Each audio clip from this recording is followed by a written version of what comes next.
Hello friends. हमने पिछले videos में डीएनएफ ब्लॉक के एलिमेंट्स के कॉन्फ़िगरेशन के बारे में पढ़ा। उसके बाद हमने उसका एटॉमिक साइज के बारे में पढ़ा, उसके आयोनाइजेशन एंथैल्पी के ट्रेंड्स के बारे में पढ़ा, उसके बाद मेल्टिंग पॉइंट का ट्रेंड पढ़ा, और उसके बाद सबसे बड़ा ऑक्सीडेशन नंबर का ट्रेंड पढ़ा। So in our today's session we are going to talk about electrode potential and various other properties of DNF block elements. So please sit with a pen and a book, and wherever you find that the points are important, please note it down. Okay? तो जब हम electrode potential के बारे में बात करते हैं class, तो एक चीज हमें ये बतानी होती है कि जब E naught of a cell positive आता है, ओके, तब डेल्टा जी नॉट क्या आएगा पता है आपको? डेल्टा जी नॉट नेगेटिव आएगा। Okay, and at that time हम ऐसा बोलेंगे कि जो रिएक्शन होता है वो स्पॉन्टेनियस होता है। स्पॉन्टेनियस का मतलब होता है कि जो ऑन इट्स ओन, जो खुद से अपना रिएक्शन कर सकता है। ठीक है। Now on the other hand class, जब E naught of a cell negative आता है, तब हम ऐसा बोलते हैं कि डेल्टा जी नॉट पॉजिटिव आ जाएगा, and at that time you will say that the reactions are non spontaneous in nature. मतलब they cannot take place on its own, they will require some external help. Okay. अब ये E naught और delta G not का क्या connection है वो हम देखेंगे इन अ चैप्टर कॉल थर्मोडायनामिक्स। तो ज्यादा डिटेल तो हमें यहाँ पर नहीं पढ़ना है, बट मैं आपको एक बेसिक उसका फॉर्मूला बता देता हूँ जो ये दोनों को कनेक्ट करता है।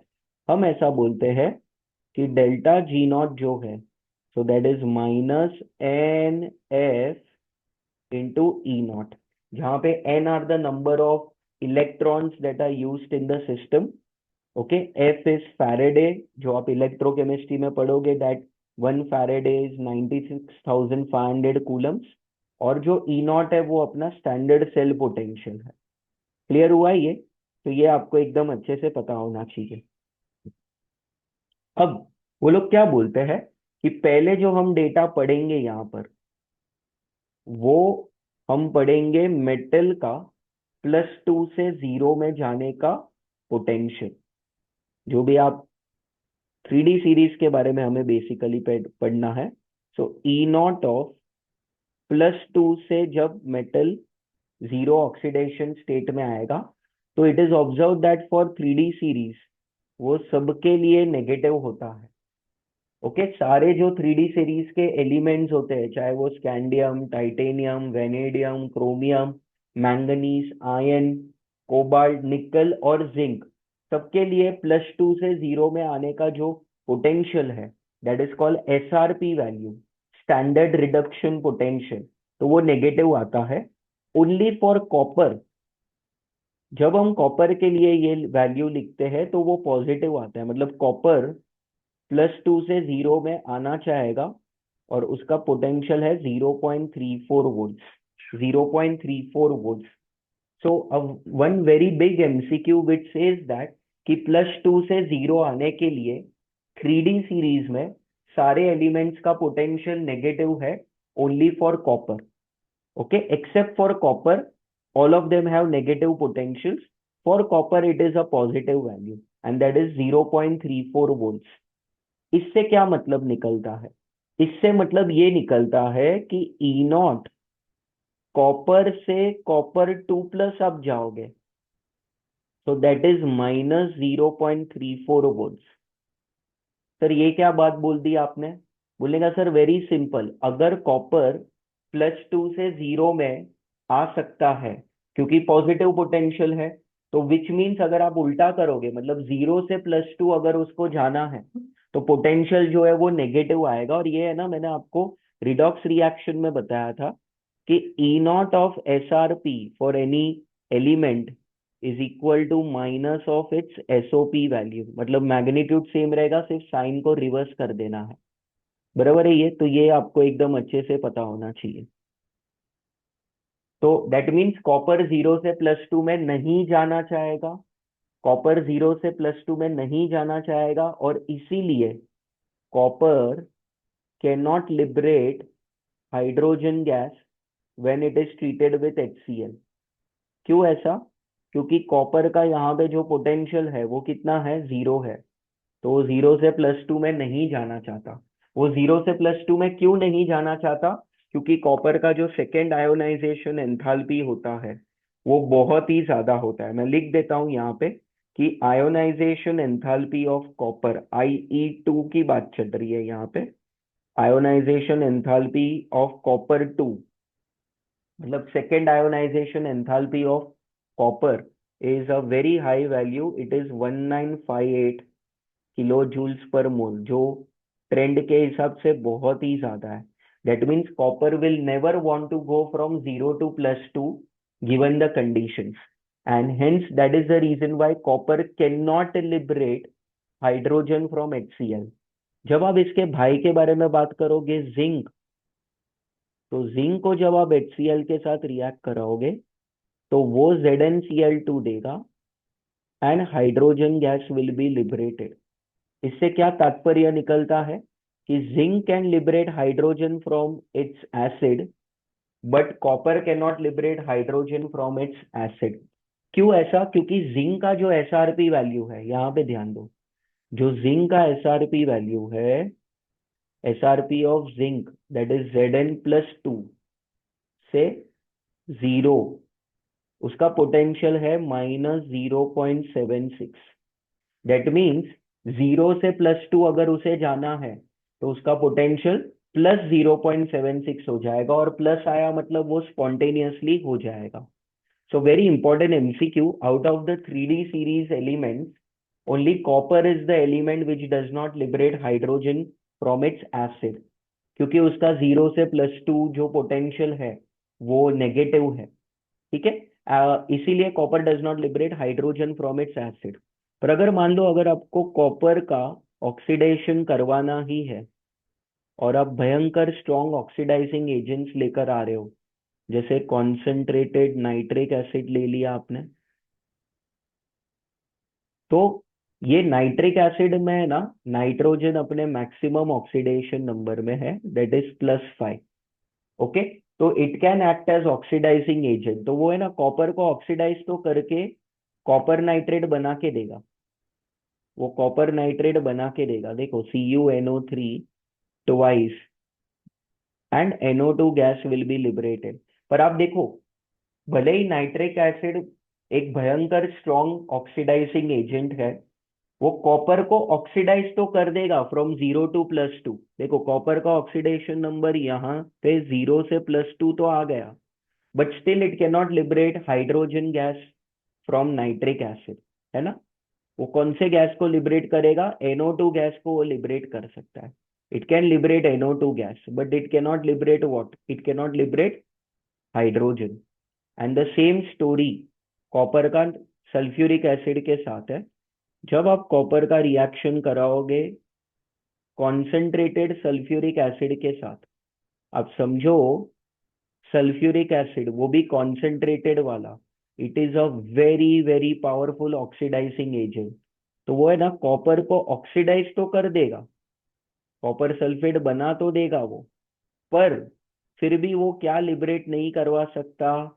हाइड्रोजन गैस को वो लिबरेट नहीं करवा सकता।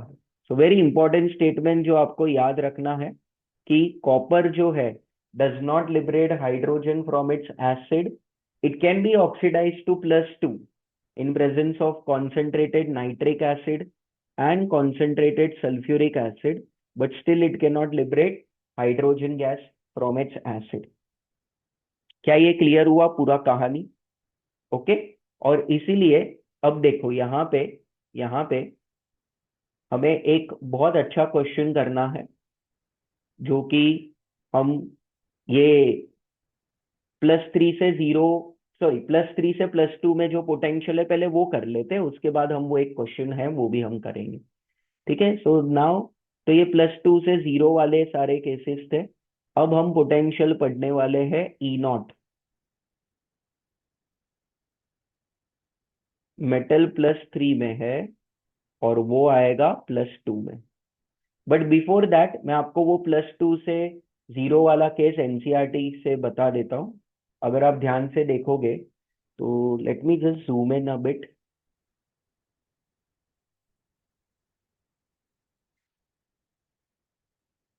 Just 1 minute class.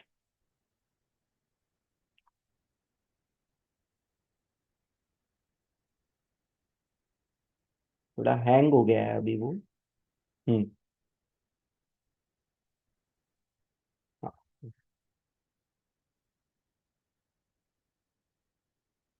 थोड़ा सा हैंग हो गया। Now you can see this very clearly.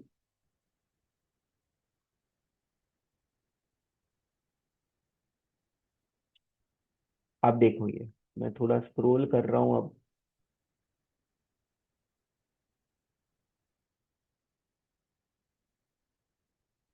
Just wait for 1 minute. यहाँ पे 3D सीरीज के एलिमेंट्स है।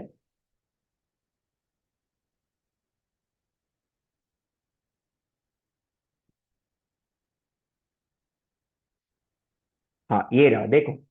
इफ यू केयरफुली सी, +2 से जीरो, जीरो जब आ रहे हैं, +2 से जीरो जब आ रहे हैं, तो सबके लिए ये वैल्यू जो है वो नेगेटिव है।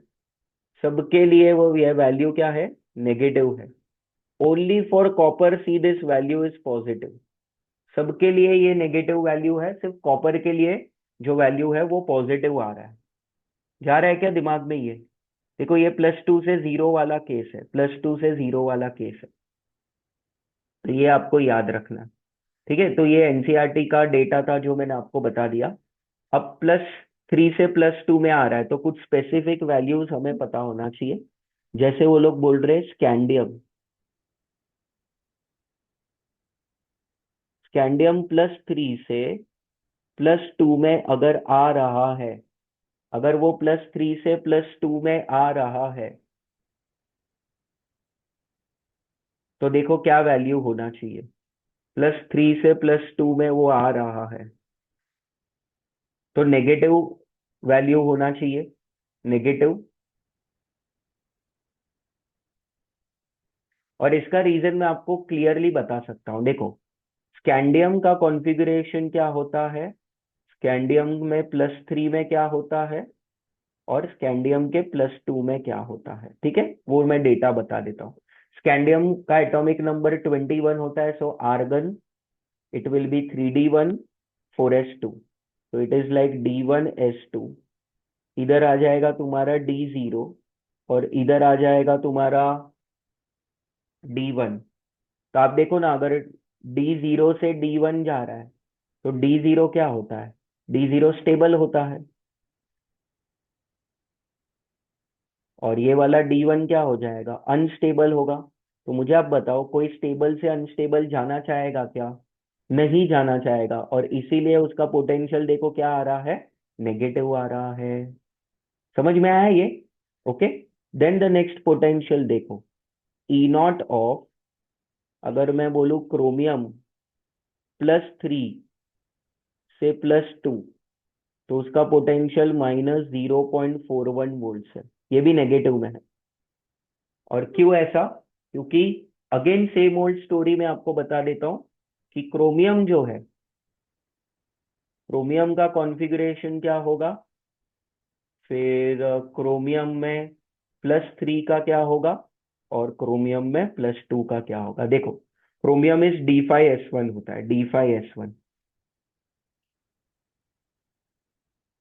और D3 कॉन्फ़िगरेशन मतलब Cr3 मतलब D3 होगा। और D2 मतलब it will accept an electron, तो ये D4 हो जाएगा, D4 हो जाएगा। ठीक है। तो अगेन D3 जो होता है, D3 फॉर क्रोमियम, वो थोड़ी देर में मैं आपको बता दूंगा वो स्टेबल होता है। Y D3 stable for chromium, वो मैं बताऊंगा आपको थोड़ी देर में। पर अभी के लिए याद रखो, ये स्टेबल से अनस्टेबल जा रहा है, तो वो पोटेंशियल क्या होगा, नेगेटिव होगा, नेगेटिव पोटेंशियल होगा। ठीक है। अब तीसरा पोटेंशियल देखो, देखो सारा ये डेटा जो है वो आपको पता होना चाहिए। इसका मतलब क्या है, इसका मतलब क्रोमियम +3 से +2 में नहीं आ सकता, पर +2 से +3 में वो इजीली जा सकता है। ओके, इसका मतलब ये निकलता है। फिर आप मैंगनीज का देखो, मैंगनीज +3 से अगर मैंगनीज +2 में आना है, तो उसका पोटेंशियल होता है 1.59 वोल्ट्स, मतलब बहुत ज्यादा भयंकर है ये। और ये भी आप कॉन्फ़िगरेशन के बेसिस पे आप एक्सप्लेन कर सकते हो। देखो यहाँ पे आप मैंगनीज लिखोगे, यहाँ पे आप मैंगनीज +3 लिखोगे, और यहाँ पे आप मैंगनीज +2 लिखोगे। तो मैंगनीज का जो कॉन्फ़िगरेशन होता है वो होता है D5S2।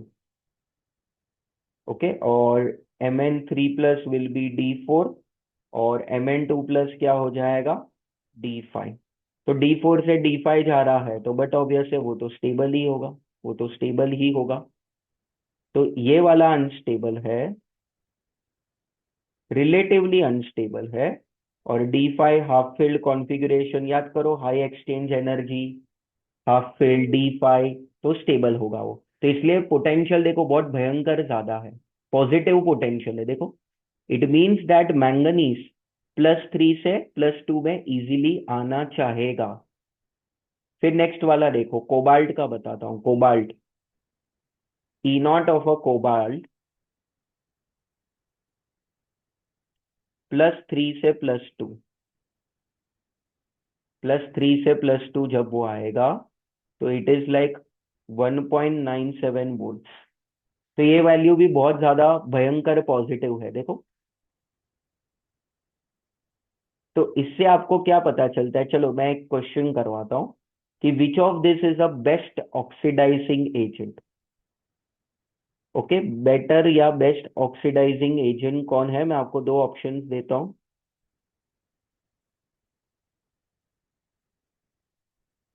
बेटर ऑक्सीडाइजिंग एजेंट कौन होगा पता है आपको? बेटर ऑक्सीडाइजिंग एजेंट कोबाल्ट और मैंगनीज में होगा cobalt. Cobalt, better oxidising agent will be cobalt, क्योंकि कोबाल्ट इजीली अपना रिडक्शन कर सकता है। उसका एसआरपी वैल्यू जो है वो 1.97 है, बहुत ही ज्यादा है। सिमिलरली मैं आपको और एक क्वेश्चन करवाता हूँ कि बेटर, मतलब कोबाल्ट 3+ होगा। ओके, कोबाल्ट 3+ और Mn3+ दे दिया, so the better oxidizing agent will be cobalt. Similarly, better reducing agent देखो, better reducing agent,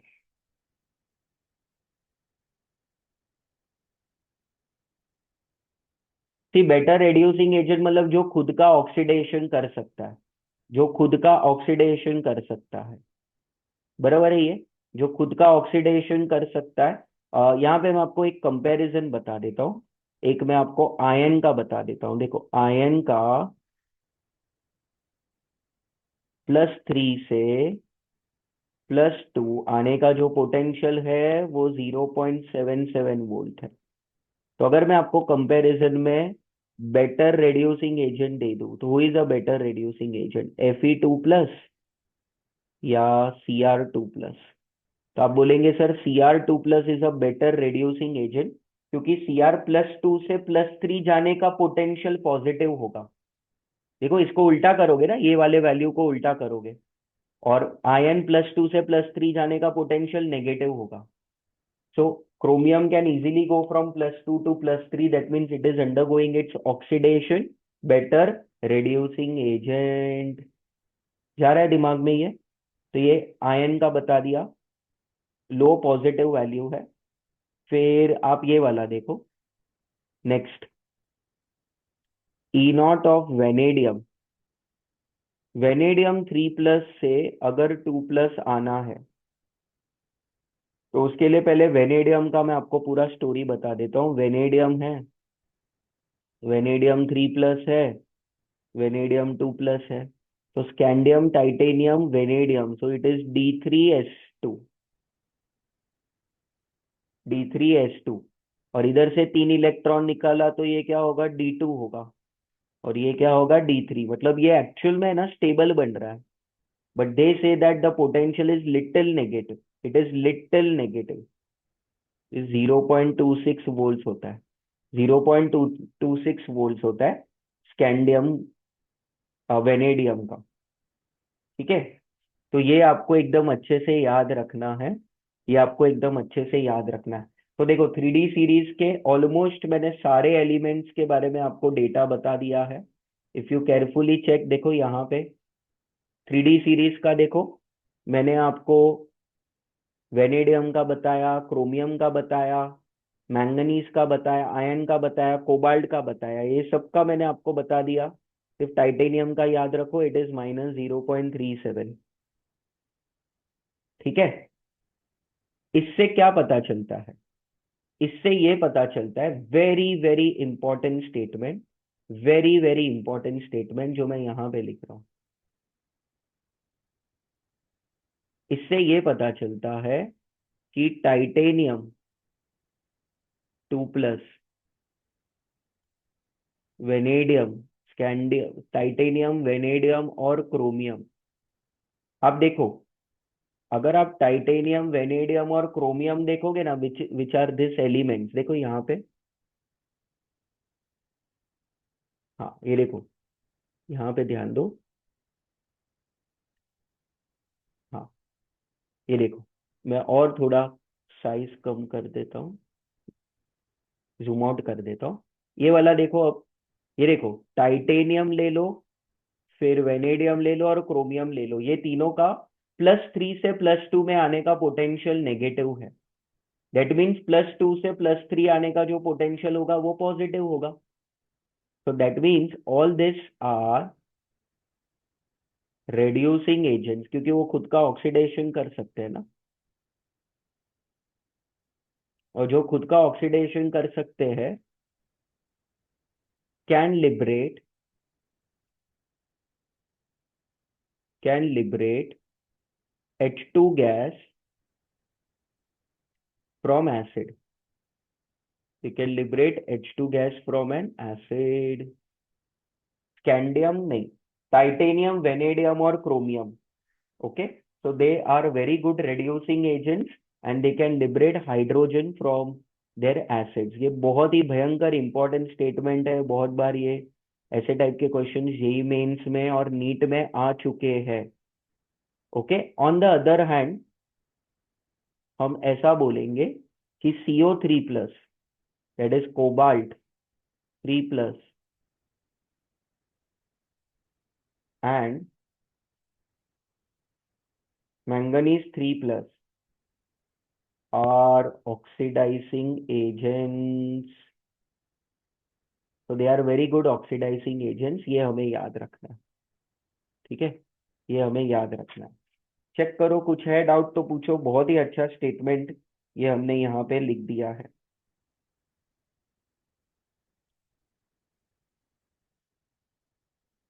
ठीक है,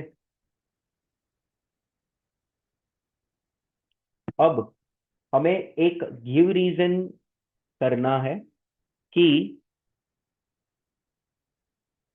Cr2+, यहाँ पे ध्यान दो, क्वेश्चन क्या है? क्वेश्चन ये है, Cr2+ is a reducing agent, Ra मतलब reducing agent, but Mn3+ is oxidizing agent even though both of them have D4 configuration। देखो D4, ये भी D4 है और Mn3+ भी D4 होगा, Mn3+ भी D4 होगा। ठीक है, चलो मैं स्टेप बाय स्टेप एक्सप्लेन करता हूं। अगर मैं आपको क्रोमियम का पूछूं, क्रोमियम, फिर मैं दे दूं क्रोमियम +2, और मैं आपको दे दूं फिर क्रोमियम +3, इसका मतलब क्या है यहाँ पे ध्यान से देखना। क्रोमियम का कॉन्फ़िगरेशन होता है आर्गन Bd5 4s1। जब 2 इलेक्ट्रॉन निकालने की बारी आई, D4 होगा। जब वो D4 से D3 जा रहा है, मतलब उसका ऑक्सीडेशन नंबर +2 से +3 होगा, क्योंकि it is removing 1 electron.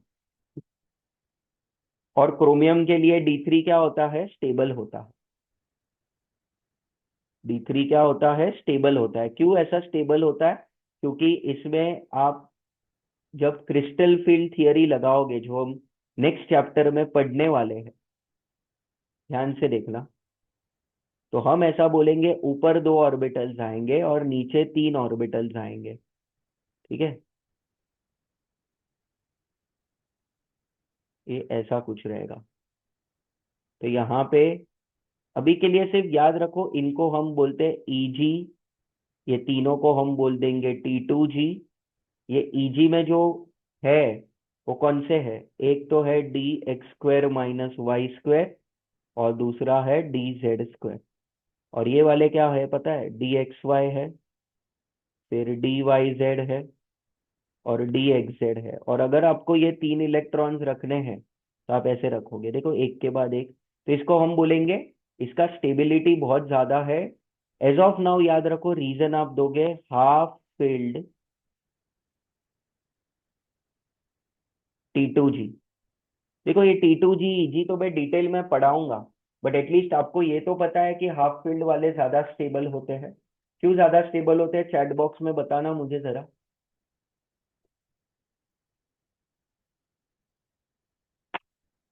Yes, बहुत सारे बच्चों ने आंसर दिया है, ये बहुत ज्यादा स्टेबल होंगे because of high exchange energy. ठीक है, पर पूरा डिटेल में कोऑर्डिनेशन में कराऊंगा। That means Cr2+ easily oxidise हो सकता है। जो इजीली ऑक्सीडाइज हो जाता है वो बन जाता है तुम्हारा रेड्यूसिंग एजेंट। अब बच्चे क्या बोलते हैं पता है? कि सर ये Cr+2 जो है, अगर वो ऑक्सीडाइजिंग एजेंट की तरह बिहेव करे, मतलब खुद का रिडक्शन करेगा, जब वो खुद का रिडक्शन करेगा तो it has to accept an electron. Okay, यहाँ पे अगर वो ऑक्सीडाइजिंग एजेंट की तरह काम करे तो it will accept an electron. भाई जब वो इलेक्ट्रॉन को एक्सेप्ट करेगा ना तो उसका ऑक्सीडेशन नंबर +1 हो जाएगा। और आपको पता है, मैंने आपको ऑक्सीडेशन स्टेट्स के वक्त बताया था, क्रोमियम के लिए +1 is not available, +1 is not available. क्योंकि बच्चे बोलते हैं कि जब वो ऑक्सीडाइजिंग एजेंट की तरह बिहेव करेगा तो वो +4 से +5 भी तो जा सकता है। और +5 मतलब D5, सॉरी D4 से D5 तो जा सकता है, और D5 तो स्टेबल होता है। बट वो D4 से D5 इसलिए नहीं जा सकता क्योंकि उसके लिए D5 में अगर वो गया तो it will B +1 oxidation state which is not available for chromium. Chromium के लिए कहाँ अवेलेबल होता है? +1 इज नॉट अवेलेबल। समझाइए। तो ये देखो, ये पूरा कहानी था क्रोमियम का। अब मैं आपको पूरा मैंगनीज का स्टोरी बताता हूँ। चलो लेट्स गो फॉर मैंगनीज का स्टोरी। आप मैंगनीज लिखोगे, आप मैंगनीज 3+ लिखोगे, और यहाँ पे मैंगनीज +2 लिखोगे। देखो, मैंगनीज का कॉन्फ़िगरेशन क्या होता है? Argon 3d5 4s2। जब +3 का ऑक्सीडेशन नंबर है तो इट विल बी D4, और +2 मतलब D5 क्योंकि उसने रिडक्शन किया। ओके, तो यहाँ पे आप देखो, खुद का रिडक्शन किया मतलब कौन से एजेंट की तरह वो बिहेव कर रहा है? ऑक्सीडाइजिंग एजेंट, क्योंकि खुद का रिडक्शन कर रहा है। और भाई अच्छा ही है ना, क्योंकि वो कहाँ से कहाँ जा रहा है देखो, वो जा रहा है D4 से लेकर D5। और D5 क्या होता है रिलेटिवली? क्या होता है relatively? D5 is more stable, is more stable. और Mn+3 से देखो, मैंने आपको अभी थोड़ी देर पहले बताया भी, E0 फॉर मैंगनीज +3 से +2 में आने का जो पोटेंशियल है वो कितना बोला? एक भयंकर वैल्यू है, देखो 1.59 वोल्ट्स पॉजिटिव में। तो that means this reaction can easily take place, ये आसानी से ये रिएक्शन हो सकता है। तो ये आपको एकदम अच्छे से याद रखना। क्लियर हुआ? तो ये था पूरा मैंगनीज का कहानी, ये था पूरा +3 से +2 जब ऑक्सीडेशन नंबर में आ रहा है तब। तो let's summarise this very quickly. मैंने पहले आपको क्या बताया कि E0 अगर पॉजिटिव है तो स्पॉन्टेनियस होगा, और else it is non spontaneous. फिर मैंने बोला +2 से 0 में आने का जो SRP वैल्यू है 3D सीरीज में, सारे एलिमेंट्स का नेगेटिव होता है except for copper, which means that copper can go from +2 to 0 easily, which means that copper can undergo reduction easily, which means that copper cannot undergo oxidation क्योंकि उसका SOP value -0.34 volts होगा। और इसलिए फिर हमने देखा it does not liberate hydrogen gas with acids, but it can be oxidise in presence of concentrated nitric and sulphuric acid. फिर +3 से +2 में कुछ मैंने वैल्यूज आपको बताया जिसमें आपको ये सारे एलिमेंट्स का याद रखना है। कोबाल्ट और मैंगनीज में cobalt wins the race, CO3+ is a better oxidising agent. और बाद में हमने ये कॉन्फ़िगरेशन वाइज हमने रीजंस पढ़े। क्या ये क्लियर हुआ सबको? Is the idea very very clear to all of you? ठीक है, चलो। So after this we have to study now very small small trends, जिसमें सबसे पहले हमें पढ़ना है कैटलिस्ट के बारे में। कैटलिस्ट के बारे में। सो कैटलिस्ट क्या होता है? Catalyst is a substance which bye it's मियर presence affects the rate of chemical reaction without itself undergoing any permanent change, है ना? तो what is the reason why D block elements have maximum capacity to act as catalyst? तो उसका reason देखो। उसका reason है it has variable oxidation states and it has a tendency to form reaction intermediates। Reaction intermediates वो बना सकता है, in short वो कॉम्प्लेक्सेस बना सकता है। The NCERT word is complex,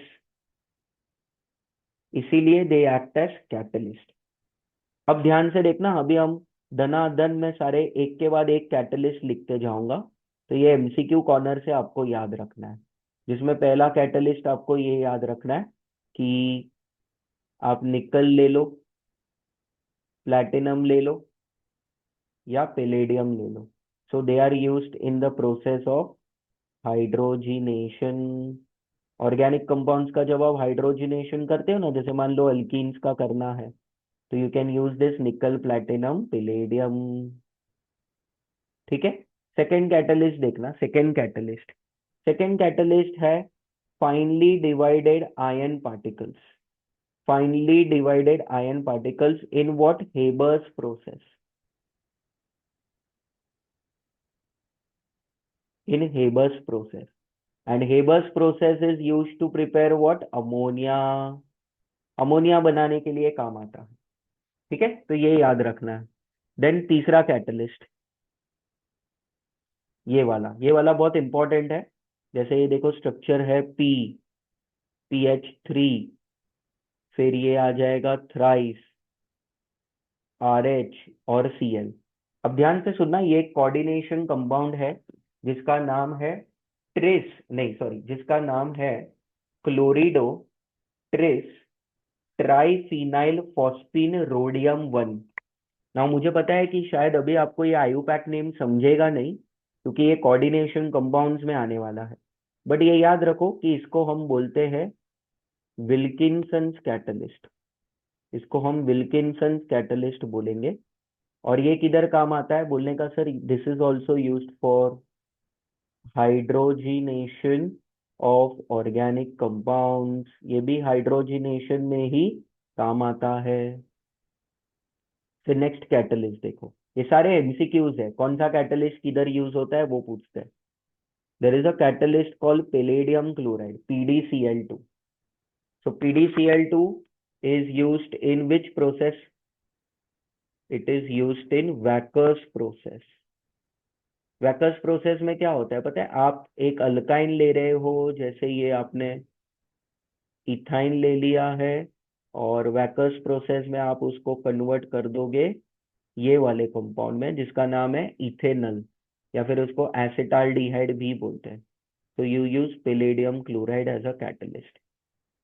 then next वाला आ जाएगा तुम्हारा titanium chloride, that is titanium tetra chloride to be more precise, and tri methyl aluminium. अच्छा, कुछ बुक्स में ना ट्राई इथाइल दे दिया है, तो वो भी चलेगा, सेम ही है वो। Try methyl aluminium, try ethyl aluminium same काम करेगा। एंड दिस कैटलिस्ट, इसका भी एक स्पेशल नाम दिया गया है, इसको हम बोलेंगे जिगलर नाटा कैटलिस्ट। जिगलर नाटा कैटलिस्ट। और ये किधर यूज होता है? ये HDPE बनाने के लिए काम आता है, जिसको हम बोलते हैं हाई डेंसिटी पॉलीथीन। ये तो सारे MCQs हैं, है ना? Then there is one more alloy, that is V2O5। ये भी स्कूल में आपने पढ़ा है। V2O5 कहाँ पे यूज होता है? V2O5 यूज होता है कांटेक्ट प्रोसेस में। कांटेक्ट प्रोसेस क्या काम आता है? बोलने का सर H2SO4 के प्रिपरेशन में कांटेक्ट प्रोसेस हम यूज करते हैं। और आपको याद भी आएगा, मैंने आपको ये बोला भी था कि SO2 से जब आप SO3 जाते हो तो आप V2O5 as a catalyst use कर देते हो। कितने कैटलिस्ट हुए गिनने दो मुझे, 1 2 3 4 5 6। अब सातवां कैटलिस्ट देखो, सातवां कैटलिस्ट है कोबाल्ट और थोरियम का एक alloy.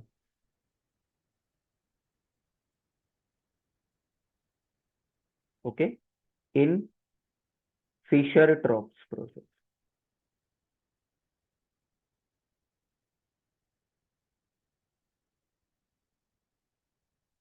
And this is called as what? Fischer-Tropsch process.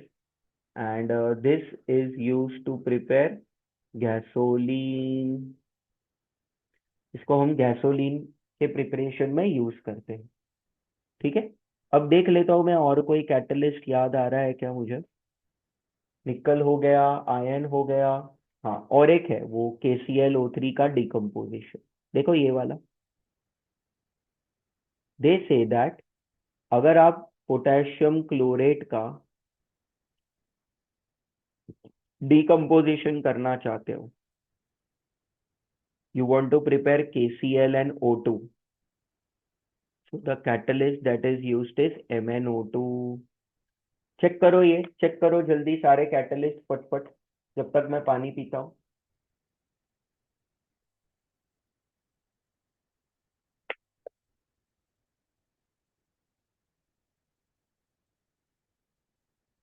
Clear हुआ ये? अब देखो, एक एनसीईआरटी में उन्होंने एग्जाम्पल दिया है, वो मैं आपको एक्सप्लेन कर देता हूँ। वो लोग बोल रहे हैं कि I- और ये जो पर सल्फेट का आयन है, इसको हम अनायन ऑफ मार्शल्स एसिड भी बोल सकते हैं। वो देगा I2। We are not interested in balancing because we are explaining the mechanism not stoichiometry. ठीक है, तो ये मिलेगा। And here they say that the catalyst used is Fe3+। अब ये कैसे होगा देखो, सबसे पहले आएगा I-, वो पर सल्फेट आयन, पर सल्फेट नहीं सॉरी, I- जो है वो Fe3+ के बेसिस पे, मतलब Fe3 के वजह से I2 में कन्वर्ट होगा। मतलब I- का, और I- वैसे भी एक रिड्यूसिंग एजेंट है तो खुद का वो ऑक्सीडेशन करेगा और Fe2+ बन जाएगा Fe3+ में से। वो ही Fe2+ पर सल्फेट में जाएगा देखो, तो इसका वो बन जाएगा Fe3+ और सल्फेट। ये देखो, ये बहुत इंटरेस्टिंग केस है ये। मैंने ऑफलाइन में भी वन ऑफ द बैचेस में ना किसी ने डाउट पूछा था तो मैंने डिस्कस किया था। ध्यान से सुनना, जो नीचे वाला सेकेंड रिएक्शन है उसमें आयन का ऑक्सीडेशन नंबर यहाँ पे +2 है और यहाँ पे +3 है। मतलब आयन का तो दिख रहा है सरासर ऑक्सीडेशन हो रहा है। पर अगर आप पर सल्फेट आयन देखोगे, पर सल्फेट आयन, पर सल्फेट आयन का रिडॉक्स रिएक्शन में मैंने डायग्राम के साथ इंडिविजुअल ऑक्सीडेशन नंबर आपको सिखाया था। देखो, ये पर सल्फेट आयन का स्ट्रक्चर है,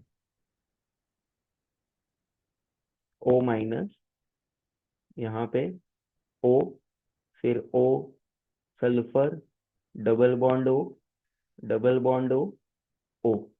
और अगर आप देखोगे तो यहाँ पे माइनस चार्ज है और यहाँ पे माइनस चार्ज है और यहाँ पे वो पेरोक्साइड लिंकेज है। तो व्हाट इज दिस क्लास? ये आपने पढ़ा होगा, ये रिडॉक्स रिएक्शन में मैंने पढ़ाया था, इसको हम पेरोक्साइड लिंकेज बोलते हैं।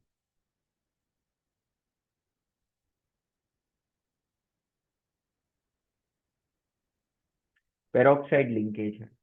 तो ये जो पर सल्फेट आयन है उसमें आप देखोगे ना तो सल्फर का ऑक्सीडेशन नंबर देखो +6 आएगा। ऊपर से 2, नीचे से 2 और लेफ्ट राइट से -1, मतलब 1 1। पर जब वो सल्फेट में कन्वर्ट होता है क्लास सेकेंड स्टेप में, तो सल्फेट में तो सल्फर का ऑक्सीडेशन नंबर 6 ही आ रहा है। और उन्होंने बोला है कि ये तो रिडॉक्स रिएक्शन है। तो अब रिडक्शन किसका होगा, तो आप समझो ये सल्फर का रिडक्शन नहीं होगा, पर ये जो ऑक्सीजन जो दो बैठे हैं ना, ये देखो ये दो ऑक्सीजन जो है -1 - 1 वाले, वो दोनों ऑक्सीजन यहाँ पे किस में कन्वर्ट हो गए, -2 में, क्योंकि सल्फेट में there are 4 oxygen atoms and but obvious है जब आप बैलेंसिंग करोगे यहाँ पे 2 लिखोगे, मतलब total there are 8 oxygen atoms and all of them have -2 oxidation state. पर अगर आप लेफ्ट हैंड साइड देखोगे, out of the 8 oxygen atoms 2 oxygen atoms have -1 oxidation state, मतलब ये रिएक्शन में ऑक्सीजन का -1 से -2 आप लेकर जा रहे हो, मतलब रिडक्शन हुआ ना। And that is the reason why we say that कि ये जो सेकेंड वाला रिएक्शन है वो रिडॉक्स रिएक्शन क्यों होगा, क्योंकि इसमें आयन का ऑक्सीडेशन हो रहा है और ऑक्सीजन का रिडक्शन हो रहा है। ठीक है, तो ये था पूरा कैटलिस्ट वाला part. They form intermediates. Intermediates मतलब देखो एकदम सिंपल है, वो लोग बोलते हैं कि मान लो ए को बी के साथ रिएक्ट करना है और जो कैटलिस्ट आप ले रहे हो वो सी है, तो सी क्या करता है, कैटलिस्ट एक इंटरमीडिएट बनाता है। ऐसा रहेगा, देखो एक इंटरमीडिएट बनाएगा, डॉटेड बॉन्ड्स रहेंगे इसके, और फिर वो क्या हो जाएगा पता है, डिटैच हो जाएगा। डिटैच हो जाएगा, वो ए बी बना के देगा और सी रीजनरेट हो जाएगा। तो this C is nothing but your catalyst. So no permanent change in its mass and composition. समझा ये कैटलिस्ट वाला पार्ट। तो देखो फटफट अगर हम एनसीईआरटी गो थ्रू करें कैटलिस्ट वाले पार्ट का, लेट्स सी क्या बोलते हैं वो लोग कैटलिस्ट वाले पार्ट में, एक बार फटाफट देख लेंगे हम। वैसे तो सारी चीजें यहाँ पे कवर हमने कर दी है, but still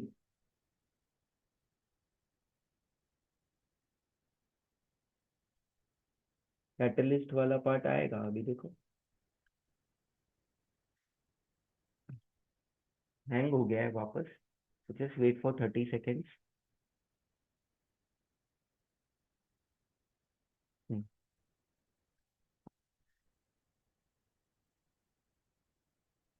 just 1 minute.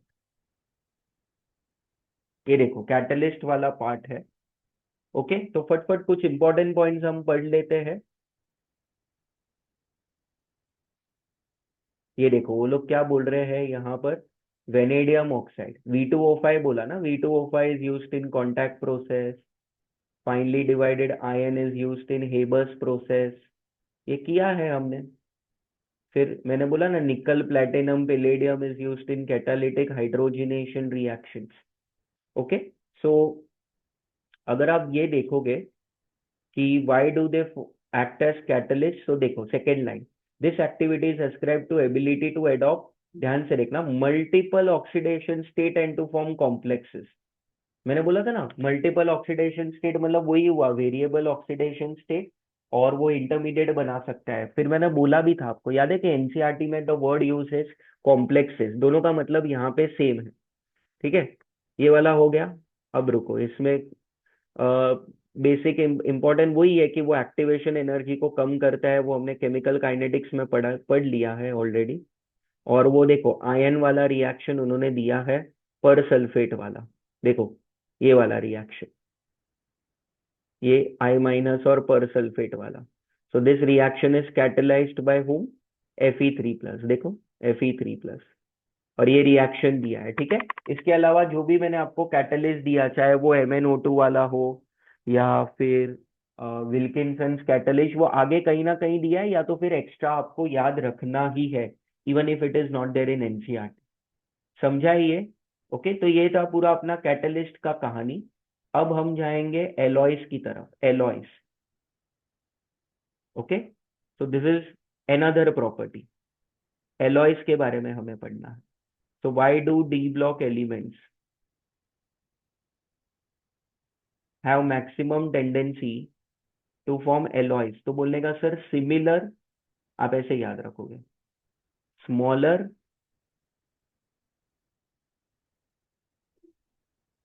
Plus similar atomic size.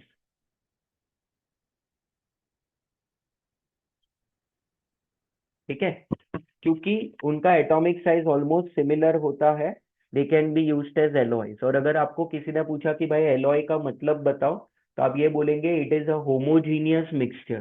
देखो मैं यहाँ पे लिख देता हूँ, ये एक होमोजीनियस मिक्सचर होता है of two solids. It is a homogeneous mixture where atoms of one element or one atom, atoms of one element are substituted by another। अब वो लोग ये बोल रहे हैं कि अगर आप ये चाहते हो कि दो एलिमेंट्स मिलके एलॉय बनाए, तो उनका जो एटॉमिक साइज का रेंज है वो ऑलमोस्ट 15% के एक दूसरे के रेंज में रहना चाहिए, 15%। तो 15% of range should be in their atomic size, क्योंकि सिमिलर एलिमेंट्स ही एलॉयज बना सकते। एक बहुत बड़ा एटम है, एक छोटा एटम है, तो उसका लैटिस बिगड़ जाएगा। देखो इसमें हम करते क्या है, जैसे मान लो मैं आपको एग्जांपल दे दूं, ये ऐसा है पहला,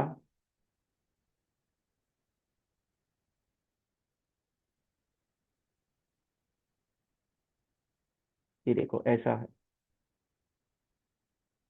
3, 4, 5, 6, 7 और 8। इसमें मान लो आपने रैंडमली, है ना, रैंडमली ध्यान से देखना, रैंडमली आपने कोई और एलिमेंट डाल दिया। जैसे ब्रास है, तो ब्रास में ये कॉपर के एटम्स थे, उसकी जगह पे आपने कौन सा रख दिया है, कॉपर की जगह पे आपने मान लो रख दिया है, रैंडम जगहों पे आपने रख दिया है जिंक, ऐसा जिंक का एटम रख दिया। जैसे मान लो यहाँ पे आपने जिंक का एटम रख दिया। तो अगर कॉपर और जिंक का एटॉमिक साइज ऑलमोस्ट इक्वल रहेगा तो ही हम ये कर सकते हैं ना, वरना उसका ये पूरा क्रिस्टल बिगड़ ही आएगा। एक छोटा एटम है, एक बड़ा एटम है, तो कैसे चलेगा, नॉट पॉसिबल एट ऑल। बराबर है ये। तो एलॉयज का ये डेटा आपको याद रखना है। And alloys are hard as compare to their parent metals. अब इनके प्रॉपर्टीज या एग्जांपल्स में पहले बता देता हूँ। Brass, so brass is an alloy of copper and zinc. ये अगेन एमसीक्यू कॉर्नर से याद रखना है। ब्रास के बाद आ जाएगा तुम्हारा ब्रॉन्ज,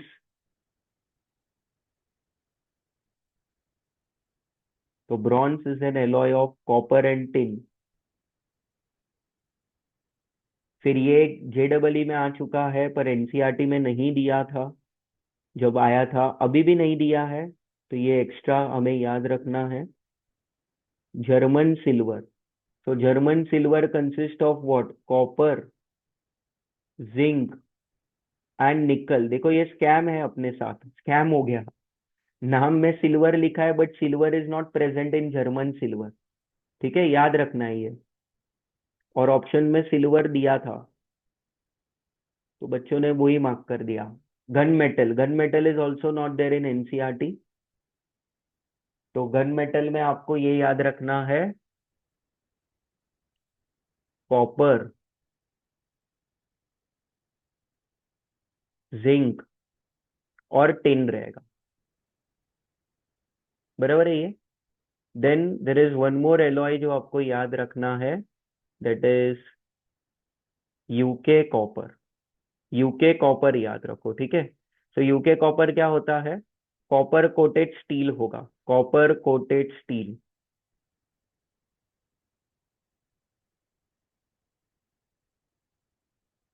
फिर आ जाएगा तुम्हारा यूके सिल्वर। ये यूके कॉपर और यूके सिल्वर ना अभी मैं आपको रीड करवा दूंगा, वो एनसीईआरटी में दिया है, लास्ट पेज पे दिया है। एलॉयज में नहीं दिया है बट ठीक है, दिया है। देखो वापस स्कैम हो रहा है, सिल्वर है बट यहाँ पे silver is not present, copper और निकल के एलॉयज है ये। अब कितने हुए एलॉयज, देखो ब्रास हो गया, ब्रॉन्ज हो गया, रुको एक मिनट, ये ब्रास हो गया तुम्हारा, ये ब्रॉन्ज हो गया 2, ये 3, ये 4, ये 5 और ये 6। Let me see if I am missing any alloy. Brass हो गया, ब्रॉन्ज हो गया, जर्मन सिल्वर हो गया, गन मेटल हो गया, यूके कॉपर हो गया, यूके सिल्वर हो गया, फिर वो स्टील है, तो स्टील का तो वर्बली मैं बता देता हूँ, it is an alloy of iron mixed with chromium and various other elements depending on the purity. ठीक है, तो ये था पूरा एलॉयज का कहानी। देखो फटफट हम एलॉयज का पढ़ लेते हैं। ये देखो, ये रहा, ऑलरेडी हाईलाइटेड है, देखो। Alloys are homogeneous mixture, alloys are homogeneous mixture, देखो ये alloys are homogeneous mixture in which atoms of one metal is distributed randomly over another। Okay, फिर वो देखो 15% का रेंज होना चाहिए, वो बता दिया। They are hard and have high melting point. अब उन्होंने तो सिर्फ दो ही दिया है, देखो ब्रास, उन्होंने ब्रास दिया है, कॉपर जिंक, और ब्रॉन्ज दे दिया है, कॉपर टिन। बाकी सारे मैंने कुछ एक्स्ट्रा दिए है, बट वो यूके कॉपर और यूके सिल्वर ना लास्ट पेज ऑफ एनसीईआरटी में दिया है, यूजेस वगैरह जो है ना उसमें दिया है। तो देखो हम वो मैं आपको बता देता हूँ। ये देखो, ये रहा UK copper. UK UK copper क्या होता है, देखो कॉपर कोटेड स्टील होता है। फिर ये यूके सिल्वर कॉइन्स क्या होते हैं, कॉपर और निकल के एलॉयज होते हैं। ठीक है, तो ये दो याद रखना है, इसके अलावा बाकी सब एक्स्ट्रा है। फिर ये देखो कैटलिस्ट वाला भी दिया है, देखो ये जिगलर नाटा कैटलिस्ट जो मैंने आपको बताया ना अभी, ये रहा देखो जिगलर कैटलिस्ट। तो देखो कहाँ कहाँ से वो लोग एमसीक्यूज बना सकते हैं। ये देखो वैकर्स प्रोसेस, PDCl2 यूज होता है, वो मैंने आपको बताया। फोटोग्राफिक फिल्म में AGBR यूज होता है, वो मैंने बताया नहीं था, वो आप याद रखना, क्योंकि वो कैटलिस्ट नहीं है, वो use of D block elements में आ जाएगा, तो याद रखना ये। क्लियर हुआ ये। फिर ये वाला एक याद रखना, the elements of group 11 are called coinage metals, coinage metals, उसको कॉइनेज मेटल्स हम बोलेंगे। ठीक है, तो ये एक बेसिक आपको याद रखना है। तो ये था पूरा एलॉयस का कहानी। अब आता है नेक्स्ट ट्रेंड। नेक्स्ट ट्रेंड जो रहेगा वो यहाँ पे ध्यान दें। जो नेक्स्ट ट्रेंड हम करेंगे, तो that is a trend for interstitial compounds. Interstitial compounds.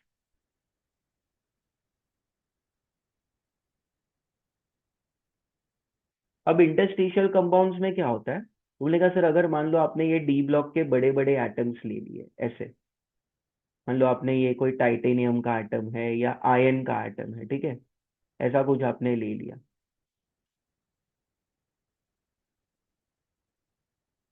ऐसा कुछ ले लिया, ठीक है,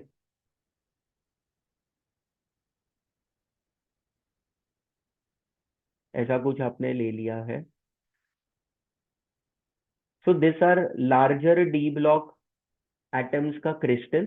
अब जब इसके वॉइड स्पेसेस में, देखो ये दिख रहा है वॉइड स्पेसेस, खाली जगह, वहां पे ये रैंडमली आपने कोई नॉन मेटल को रख दिया है। देखो यहाँ पे मैं बता देता हूँ, ये जो है, अगर ये आपने कोई नॉन मेटल को रखा है ऐसा, so this is any non metal and that non metal can be boron, hydrogen, carbon, nitrogen, then the compound obtained is called interstitial compounds. So what are interstitial compounds? When larger atoms of D block are taken in a crystal and their void spaces are filled by non-metals which are smaller in atomic size like boron, hydrogen, carbon and nitrogen, then they are called interstitial compounds। मतलब ये देखो ये yellow colour वाले atoms D block के हैं, वो मैं लिख देता हूँ, ये डी ब्लॉक का कोई तो मेटल आपने लिया है, आप मान लो आयन लिया है, टाइटेनियम लिया है, वेनेडियम लिया है, कोई भी, तो उनको क्रिस्टल बनाया उनका, और इनके वॉइड स्पेसेस में ये छोटे से नॉन मेटल्स को ट्रैप करवा दिया, तो इसको हम बोलेंगे इंटरस्टिशियल कंपाउंड्स। अब देखते जाओ इसके कुछ इंपॉर्टेंट पॉइंट्स। ये जो इंटरस्टिशियल कंपाउंड्स होते हैं, they are non stoichiometry nature, non stoichiometric in nature, मतलब इनका कोई फिक्स्ड फॉर्मूला नहीं होता है। Second, they are neither covalent, nor ionic, मतलब ना वो आयोनिक बॉन्ड बना रहा है डी ब्लॉक के एलिमेंट के साथ, ना ही वो कोवेलेंट बॉन्ड बना रहा है। ठीक है, क्योंकि वो तो नॉन स्टोइक्योमेट्री है। अगर कोवेलेंट या आयोनिक बॉन्ड बनाएगा तो उसका एक फिक्स फॉर्मूला बन जाएगा। ठीक है, फिर ये याद रखना है, they are very hard substances as compare to their parent metals. They have a very high melting point as compared to their parent elements. They are inert in nature, क्योंकि void spaces भर गया है तो stability बढ़ गया है। Then their hydrides are good reducing agents। फिर एक कंपाउंड में आपको बता देता हूँ, निकल boride NiB is as hard as diamond। फिर देखो, डायमंड जितना उसका हार्डनेस है, डायमंड का हार्डनेस के साथ उसका कंपैरिजन हम कर सकते हैं। ठीक है, ये एक, दो, ये तीन, ये चार, ये पांच, छ और सात पॉइंट याद रखना है, थाला फॉर अ रीजन। ओके, और ये सातवें पॉइंट में ही अगर आपको चाहिए तो और कुछ एग्जांपल्स दे दो। रैंडम एग्जांपल्स, वेनेडियम है और कार्बन 1.7 है, टाइटेनियम है और हाइड्राइड 1.6 ले लिया, ऐसा कुछ। तो ये एग्जांपल्स है, फिक्स्ड फॉर्मूला उनका नहीं होता है। So what are the trends we have done in our today's session? सबसे पहले हमने इलेक्ट्रोड पोटेंशियल का ट्रेंड पढ़ा, +3 से +2 वाला पढ़ा, +2 से 0 वाला पढ़ा, कॉपर का पूरा कहानी पढ़ा, क्या यूनिक केस है कॉपर का। उसके बाद हमने कैटलिस्ट के बारे में पढ़ा, उसके बाद हमने एलॉयज के बारे में पढ़ा, और अब हमने इंडस्ट्रियल कंपाउंड्स के बारे में पढ़ा। ठीक है, ओके। चलो, अब जो नेक्स्ट हमें ट्रेंड पढ़ना है, वो ट्रेंड का नाम क्या है? देखो, वो ट्रेंड का नाम है complex formation. So we have to explain them why D block elements have maximum tendency to form complexes. तो उसका रीजन क्या है, यहाँ पे ध्यान दो, उसके चार बड़े रीजंस हैं जो मैं आपको बता देता हूँ यहाँ पर। So the first reason why D block elements have maximum tendency to form coordination compounds is because of their smaller atomic size. Because of their smaller atomic size. Then the second reason is they have very high ionic charge. They have a very high ionic charge. इनके वजह से they form, you know, metal complexes.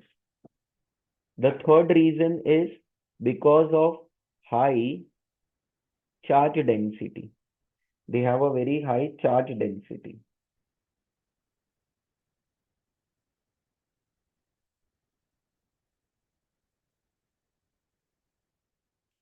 तो high charge density मतलब क्या? Phi बोलते हैं उसको, phi. Charge density is represented by phi. तो चार्ज डेंसिटी का फॉर्मूला है, it is charge divide by radius. तो रेडियस कम है क्योंकि साइज कम है, चार्ज ज्यादा है, तो charge density is very high. Okay, and the fourth reason why they are able to form large number of coordination complexes is of the fact that they have available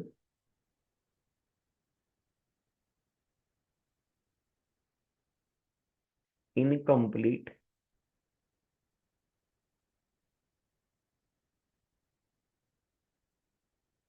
D suction.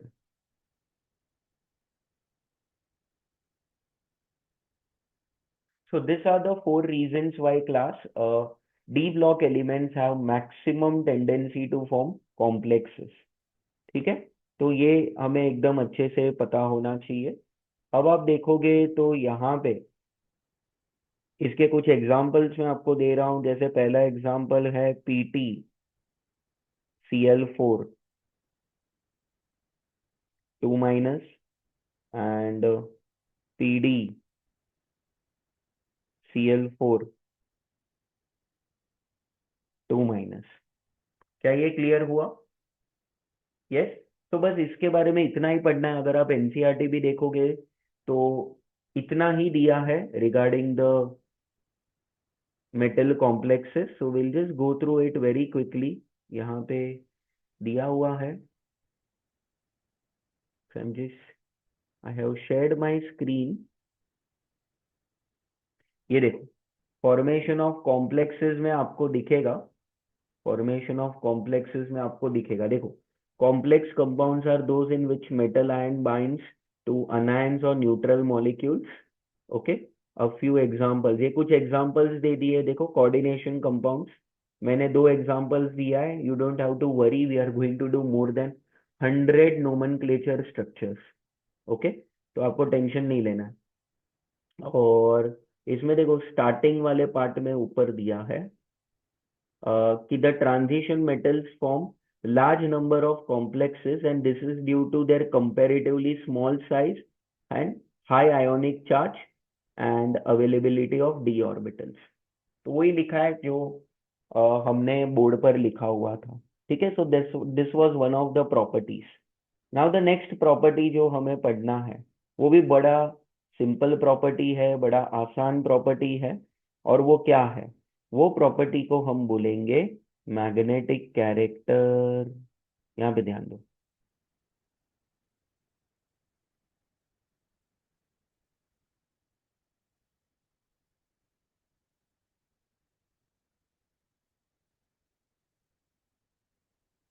Magnetic character. तो magnetic character में हम ये बोलेंगे कि we are just going to study about spin only magnetic moment. Okay, एक orbital magnetic moment होता है और एक स्पिन ओनली मैग्नेटिक मोमेंट होता है।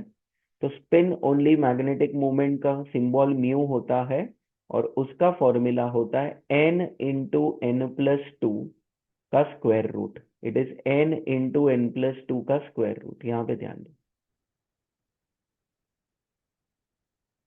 n into n plus two का स्क्वायर रूट। तो ये आपको एकदम अच्छे से याद रखना है, n into n plus two का square root. This is the formula for magnetic moment. तो ये हमें याद रखना है। जहां पे n क्या होता है? n are the number of unpaired electrons. n are the number of UP electrons. UP का मतलब अनपेयर्ड इलेक्ट्रॉन्स। और इसका यूनिट bm होता है। bm is called bore magneton. Okay, और इसमें आपको डेटा क्या याद रखना है कि अगर म्यू इक्वल टू 0 है तो then the substance will be diamagnetic in nature. वो आपको याद रखना है। Diamagnetic substances are those substances which are weakly repelled in the magnetic field और जिनका मैग्नेटिक मोमेंट नॉन जीरो होता है। They are called as paramagnetic substances. तो paramagnetic substances are those substances which are weakly attracted in the magnetic field, and then there are substances like iron, cobalt and nickel, that is Feconi. So they are used in making ferromagnetic substances. What are ferromagnetic substances? They are substances which are very strongly attracted in the magnetic field, which are very strongly attracted in the magnetic field. They are used to make permanent magnets. Okay, वो मैं यहाँ पे लिख देता हूँ। ये शायद आपने स्कूल में कुछ बच्चों ने पढ़ा होगा। नहीं पढ़ा तो कोई इशू नहीं, यहाँ पे पढ़ लेना। They are use to prepare permanent magnets. ठीक है, तो ये आपको एकदम अच्छे से याद रखना है। ओके, और इसका एक शॉर्टकट है JEE का, नीट का, बहुत सिंपल है कि अगर अनपेड इलेक्ट्रॉन्स 1 है तो म्यू का वैल्यू जो है वो होता है 1.732, मतलब 1 point something close to 2। Okay, अगर नंबर ऑफ अनपेड इलेक्ट्रॉन्स 2 है तो it will be 2 point something closer to 3 होगा। अगर अनपेड इलेक्ट्रॉन्स 3 है तो magnetic moment will be 3 point something closer to 4। अगर 4 है तो 4 point something closer to 5। NVT में नेक्स्ट नियरेस्ट इंटीजर लेना है, तो अगर 4 अनपेड इलेक्ट्रॉन्स है और एनवीटी है मतलब एक ही सिंगल डिजिट नंबर है तो 5 आंसर लिख देना। ठीक है। अगर अनपेड इलेक्ट्रॉन्स 5 है तो मैग्नेटिक मोमेंट 5 पॉइंट समथिंग आता है क्लोजर टू 6। क्लोजर टू 6 यहाँ पे मैं लिख देता हूँ, this value is closer to 2, this is closer to 3, closer to 4, closer to 5, closer to 6। मतलब आपको ये याद रखना है कि अगर सिंगल इंटीजर लिखना है और 3 अनपेड इलेक्ट्रॉन्स है तो आंसर कुछ 3.9 के आसपास आता है तो आप 4 लिखोगे। अगर एग्जैक्ट टाइप करने को दे रहे तो ठीक है, वरना क्लोजर टू 4 है तो 4 लिख दोगे आप। ठीक है। तो ये मैग्नेटिक मोमेंट का आपको एकदम अच्छे से याद रखना है। तो फॉर एग्जांपल एक क्वेश्चन मैं आपको करवा रहा हूँ। जैसे वो लोग पूछ सकते हैं कि Cr2 प्लस, Cr2 प्लस का मैग्नेटिक मोमेंट ढूंढो। तो वो कैसे ढूंढेंगे, देखो Cr+2, क्रोमियम का कॉन्फ़िगरेशन क्या होता है, आर्गन 3d5 4s1। तो +2 में वो क्या हो जाएगा, आर्गन 3d4 हो जाएगा, 3d4। और 3d4 में अगर आप देखोगे नंबर ऑफ अनपेड इलेक्ट्रॉन्स कितने होंगे, देखो यहाँ पे नंबर ऑफ अनपेड इलेक्ट्रॉन्स,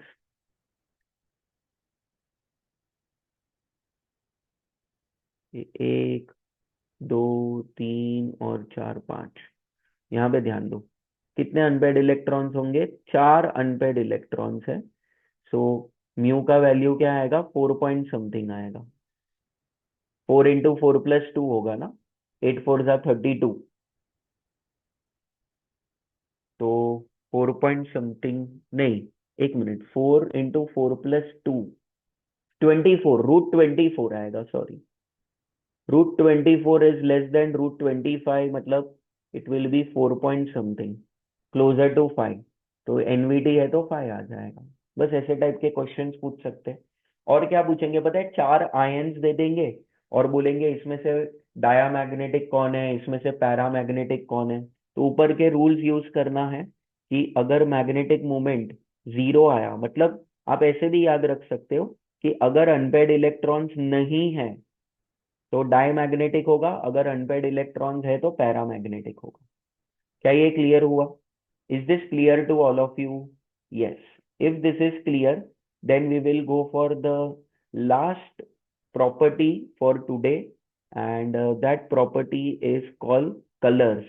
तो हमें ये एक्सप्लेन करना है class, why do d block elements have maximum tendency to form coloured compounds.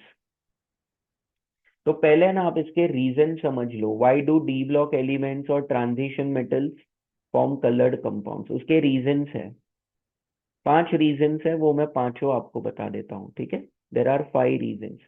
पहला रीजन है because of UP electrons, that is unpaired electrons.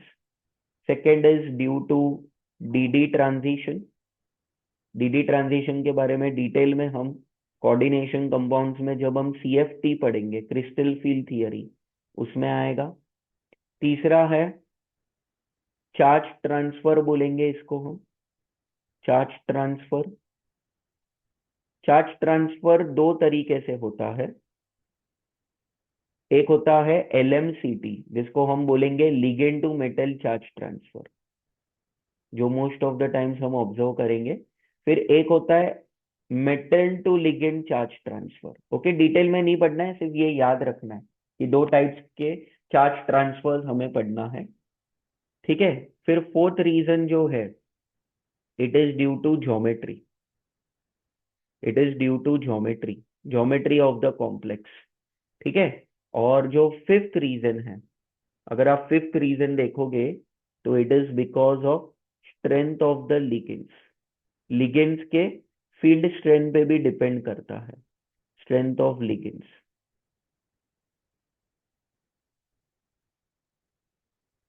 ठीक है। तो ये आपको एकदम अच्छे से याद रखना है। So because of this 5 reasons, transition metals they form coloured compounds. तो अगर मैं आपको एग्जांपल दे के बताऊं कि अगर उन्होंने आपको ऐसा पूछा है कि why this compound that is TiH2O 6 times 3+ is coloured in nature, ये वायलेट कलर का कंपाउंड होता है, ठीक है, ये वायलेट कलर का कंपाउंड होता है। तो इसमें है ना, आपको क्या याद रखना है, पहले आप टाइटेनियम का कॉन्फ़िगरेशन देखो। देखो टाइटेनियम का कॉन्फ़िगरेशन क्या होता है class, argon 3d5, sorry not it, 3d5 तो क्रोमियम में होता है। हाँ, तो it is argon 3d2 4s2। अगर आप टाइटेनियम का यहाँ पे ऑक्सीडेशन नंबर निकालोगे तो +3 आएगा, क्योंकि वाटर का तो नंबर 0 होता है। तो टाइटेनियम +3 में it will B argon 3d1 होगा। अब ये 3d1 जो है ना, वो कैसे हम बताएंगे, ध्यान से देखना, वो थोड़ा हम डी डी ट्रांजिशन से एक्सप्लेन कर देंगे। देखो ऐसा रहेगा, वो 5 ऑर्बिटल्स है, ऊपर 2 ऑर्बिटल्स है और नीचे 3 ऑर्बिटल्स है। ये कहाँ से आएगा, ये हम कोऑर्डिनेशन कंपाउंड्स में ना पूरा डिटेल में पढ़ेंगे। बट इसका रीजन आप सिर्फ इतना बता दो कि यहाँ पे है ना, अनपेड इलेक्ट्रॉन होने के वजह से, अनपेड इलेक्ट्रॉन्स होने के वजह से वो क्या रहेगा, कलर्ड रहेगा। पर ये डी डी ट्रांजिशन भी होता है जो मैं आपको बता रहा हूँ। आपके पास एक इलेक्ट्रॉन है, तो आप याद करो, वो क्रोमियम वाले में भी मैंने थोड़ी देर पहले बताया था आप लोगों को कि ये Eg ऑर्बिटल्स होते हैं, ये T2G होता है, ये सब हम पढ़ेंगे कोऑर्डिनेशन में। तो ये इलेक्ट्रॉन पहले यहाँ से यहाँ आएगा, जब उसको एनर्जी मिलेगा सूटेबल वेवलेंथ का, जब उसको एनर्जी मिलेगा सूटेबल वेवलेंथ का, तो it would want to go in a excited state, है ना। एक्साइटेड स्टेट में क्या होगा, वो यहाँ पे आ जाएगा, देखो यहाँ पे आ जाएगा, ये इलेक्ट्रॉन यहाँ से जंप करके यहाँ पे आएगा। But it can not stay over there for a longer duration, क्योंकि वो Eg सबशेल में उसका एनर्जी जो है वो बहुत ज्यादा है। तो इट विल लिबरेट एनर्जी, और जब एनर्जी लिबरेट होगा तब वो हायर एनर्जी लेवल से लोअर एनर्जी लेवल में वापस आ जाएगा। ये हमने एटॉमिक स्ट्रक्चर में पढ़ा है, नील बोर के एटॉमिक मॉडल में, कि जब इलेक्ट्रॉन हायर एनर्जी लेवल से लोअर एनर्जी लेवल में आता है तो वो एनर्जी को रिलीज करता है ना। तो जब वो एनर्जी रिलीज करेगा that will correspond to one particular wavelength. देखो यहाँ पे थोड़ा सा अभी एटॉमिक स्ट्रक्चर आएगा, जो एनर्जी वो रिलीज करेगा that will be given by Hc/λ। तो जो एनर्जी वो रिलीज कर रहा है that will correspond to one wavelength. जो वेवलेंथ आपको दिखेगा वो कलर का आपको कंपाउंड देखने मिलेगा, जो वेवलेंथ यहाँ पर आएगा। ओके, जो एनर्जी को वो रिलीज करेगा ना, it will correspond to a particular wavelength. अब मान लो वो वेवलेंथ 4000 एंगस्ट्रॉम के आसपास आ रहा है, तो वो काइंड ऑफ वायलेट कलर जैसा होगा कंपाउंड। अगर वो वेवलेंथ मान लो 7000 के आसपास आ रहा है, तो वो रेड कलर का कंपाउंड होगा। वैसे आपको याद रखना है। और जो कलर को वो एब्जॉर्ब करता है उसका वो कॉम्प्लीमेंट्री कलर शो करेगा। Okay, it is going to show its complementary colour. और वो कॉम्प्लीमेंट्री कलर कैसे हम बनाएंगे वो मैं आपको बताता हूँ। देखो ऐसा रहता है कॉम्प्लीमेंट्री कलर, ये आपको ऐसा याद रखना है, ऐसा। वो देखो कॉम्प्लीमेंट्री कलर हम कैसे बताएंगे कि विबग्योर जैसा रहता है। वो देखो ये यहाँ पे वायलेट है, ये मान लो आपने यहाँ पे ब्लू ले लिया, फिर ये आ जाएगा तुम्हारा ग्रीन, फिर आ जाएगा येलो, फिर आ जाएगा ऑरेंज, और ये आ गया आपका रेड कलर। मतलब क्या है पता है आपको, आपको ये याद रखना है कि अगर कोई compound kind of yellow colour के लाइट को एब्जॉर्ब कर रहा है तो वो येलो कलर का नहीं दिखेगा, वो उसका कॉम्प्लीमेंट्री कलर बताएगा। और येलो का कॉम्प्लीमेंट्री कलर कौन सा है बताना, वायलेट कलर है, ठीक है।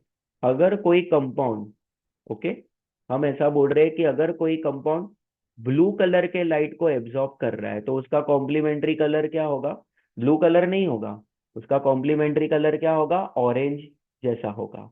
हमेशा कॉम्प्लीमेंट्री कलर्स बताएंगे, ठीक है। एंड वाइस वर्सा, कि अगर ऑरेंज कलर का लाइट एब्जॉर्ब किया तो वो ब्लू कलर का दिखेगा कंपाउंड। देखो ये बहुत अजीब है। नॉर्मली जब मैं भी 11th 12th में था, मुझे ऐसा लगता था कि अगर ऑरेंज कलर का लाइट एब्जॉर्ब करेगा तो कंपाउंड ऑरेंज कलर का होना चाहिए, पर ऐसा नहीं होता है। The colour shown is always a complementary colour.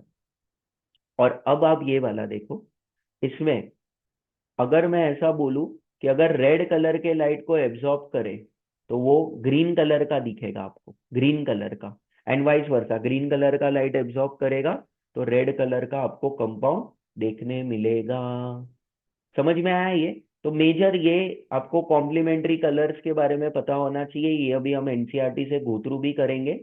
सिर्फ आप ये याद रखो कि जो चार्ज ट्रांसफर है ना, उसमें जो एलएमसीटी मैंने आपको बताया, ligand to metal charge transfer, उसके कुछ एग्जाम्पल्स आप याद रख लो।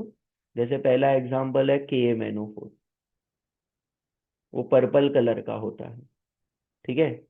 फिर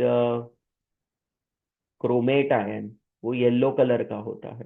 सब में चार्ज ट्रांसफर के वजह से दिखता है कलर। फिर है निकल DMG, निकल DMG ये एक कोऑर्डिनेशन कंपाउंड है। ये एक रोजी रेड कलर का कंपाउंड होता है। Then there is Cu2O, cuprous oxide, यहाँ पे भी चार्ज ट्रांसफर होता है। एंड डाइक्रोमेट K2Cr2O7, देखो इसमें भी अनपेड इलेक्ट्रॉन तो है नहीं, तो स्टिल ये डाइक्रोमेट जो होता है वो ऑरेंज कलर का होता है, ठीक है। ये क्यूप्रस ऑक्साइड भी रेड कलर का होता है, निकल DMG रेड कलर का होता है, CrO4 2 chromate is yellow in colour, dichromate is orange in colour, बराबर है ये। And potassium permanganate is violet in colour. तो ये चार्ज ट्रांसफर के कुछ एग्जांपल्स हैं जो आपको याद रखना है। क्लियर हुआ है ये? ओके। चलो अब यहाँ पे ध्यान दो, पे अटेंशन हो भैया। अब हम फटाफट एनसीईआरटी से एक बार गो थ्रू कर लेते हैं। फटाफट एक बार एनसीईआरटी से हम गो थ्रू कर लेते हैं।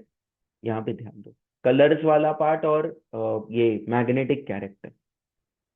तो देख लेते हैं यहाँ पे कुछ दिया है, ऊपर दिया रहेगा तो देख लेते हैं। देखो formation of coloured compounds. So mostly हम क्या बोलते हैं, देखो लोअर एनर्जी में डी ऑर्बिटल है, वही बताया ना मैंने, DD ट्रांजिशन बताया है यहाँ पे। Okay, is excited to higher energy level D orbital, so this will correspond to a frequency of light absorb, light absorb. क्योंकि लोअर एनर्जी से हायर एनर्जी जाएगा तो वो एनर्जी को एब्जॉर्ब करेगा। ये विजिबल रीजन में फॉल होता है।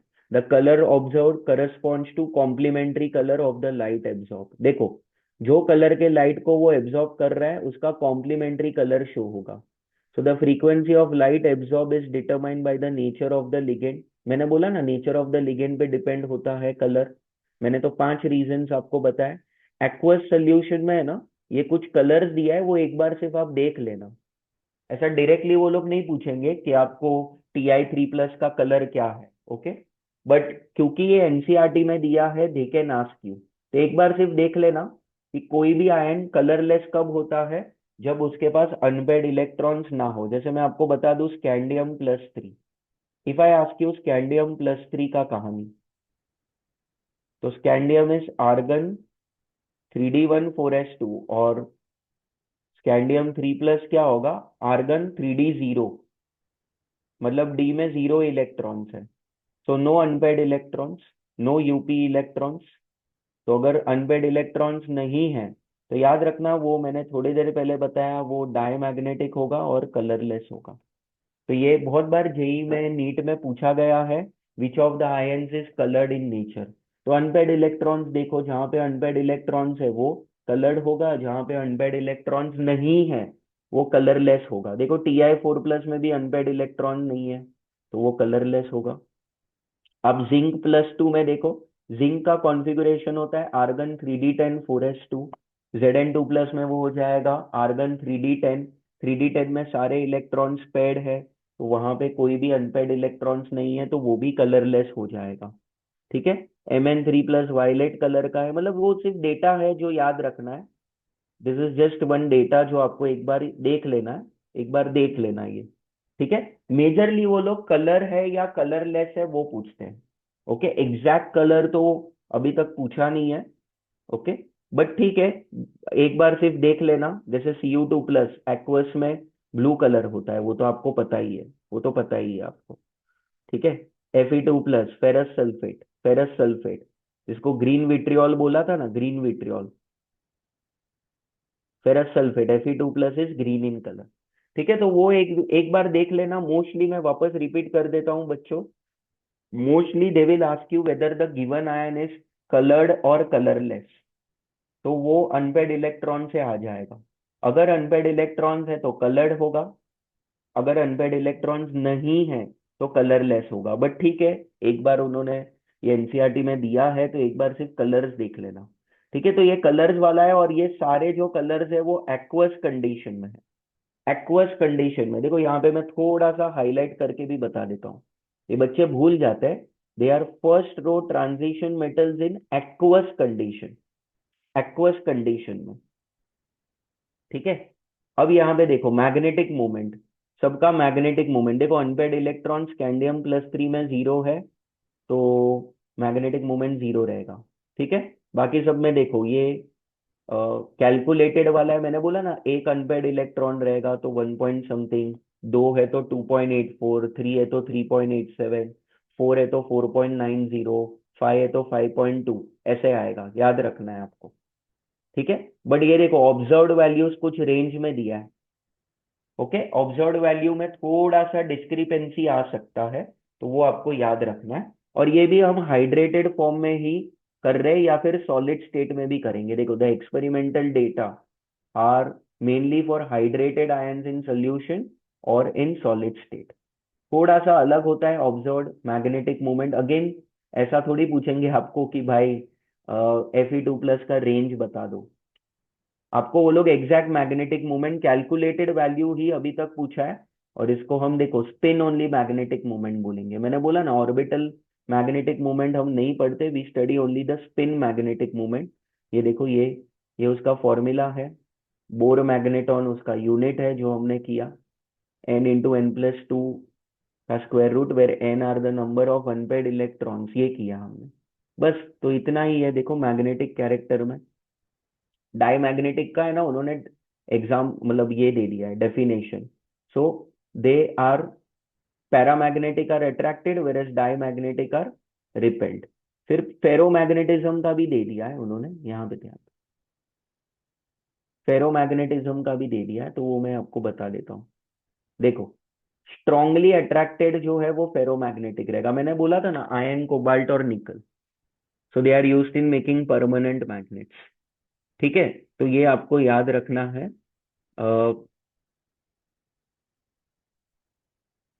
ये देखो, the contribution of orbital angular momentum is ऑफनली क्वेंच्ड। क्वेंच्ड मतलब वो एकदम नेग्लिजिबल होता है, तो हम उसके बारे में नहीं पढ़ेंगे, नहीं पढ़ेंगे। देखो वही है, एक बार देख लो अच्छे से, कुछ है तो डाउट मुझे पूछ लो।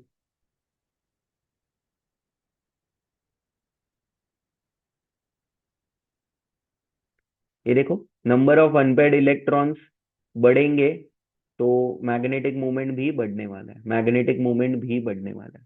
ठीक है, तो ये आपको एकदम अच्छे से पढ़ना है। क्लियर हुआ है ये? बस तो इतना याद रखो। And I guess today was a very long session. We have covered lot of properties and trends. सबसे पहले हमने इलेक्ट्रोड पोटेंशियल का ट्रेंड देखा, उसके बाद हमने कैटलिस्ट का ट्रेंड देखा, एलॉय फॉर्मेशन किया, इंटरस्टिशियल कंपाउंड्स किया, कॉम्प्लेक्स कंपाउंड्स किया हमने, देन कलर्स के बारे में पढ़ा और मैग्नेटिक मोमेंट के बारे में पढ़ा। तो आज हमने टोटल 7 ट्रेंड्स बोल दो या 7 प्रॉपर्टीज हमने किया है।